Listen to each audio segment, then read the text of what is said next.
রাজ্যে আইন শৃঙ্খলা নেই, এটাতে প্রমাণিত।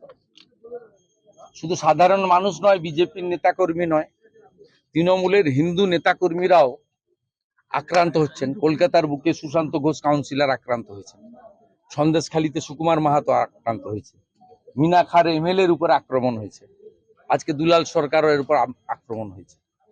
এটা হচ্ছে মমতা ব্যানার্জির অপদার্থতার জন্য। 2021 সালে বিধানসভা ভোটে ভারতীয় জনতা পার্টির ওই ওল্ড মালদার প্রার্থী এমএলএ যিনি পরে জিতেছেন, গোপাল সাহার উপরও গুলি চলেছিল। বাংলাদেশের বর্ডার এলাকা, চাঁপাই নবাবগঞ্জ কাছেই, একদম কয়েক কিলোমিটার দূরেই চাঁপাই নবাবগঞ্জ, মহতিপুর বর্ডার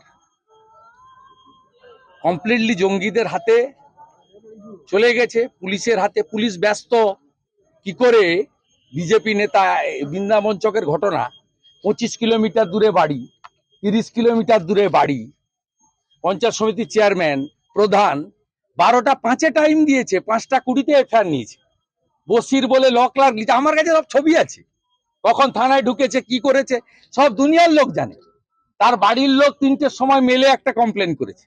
সেই কমপ্লেনটায় সন্তুষ্ট না হয়ে তৃণমূলকে নিয়ে বসে, এই তুহিন বিশ্বাস এ বসে রেডি করে সবকে যুক্ত করেছে।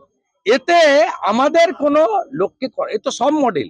পুলিশের কাজ তৃণমূলকে স্যাটিসফাইড করো, পয়সা তুলো, আর যত রকম নোংরা কাজ আছে করো। তাই যার তার কাছে বন্দুক ঘুরে বেড়াচ্ছে, যে কোনো লোকের নিরাপত্তা নেই।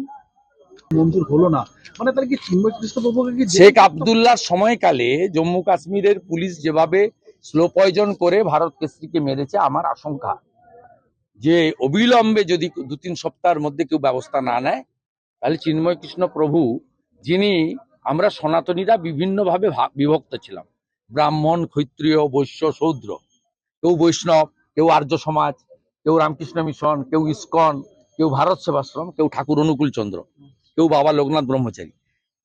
উনি যেটা করেছিলেন, সব সনাতনীদের এক করেছিলেন।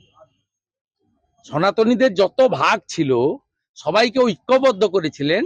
এটা ওদের কাছে খুব অ্যালার্মিং ছিল। তাই উনাকে আটকে রেখে প্রায় 2 কোটি সনাতনী, তাদের উপর দমন পীড়ন, ধর্ম পরিবর্তন করতে বাধ্য করা, ভারতে চলে যেতে বাধ্য করা, এই কাজগুলো করে হিন্দুদের মুছে ফেলতে চায়। এ লড়াই বাঁচার লড়াই নয়, এ লড়াই বাংলাদেশ এবং এপারের পশ্চিমবঙ্গের হিন্দুদের অস্তিত্ব রক্ষার লড়াই। রাজ্যের শাসক কেন্দ্রীয় সরকার কি করছে?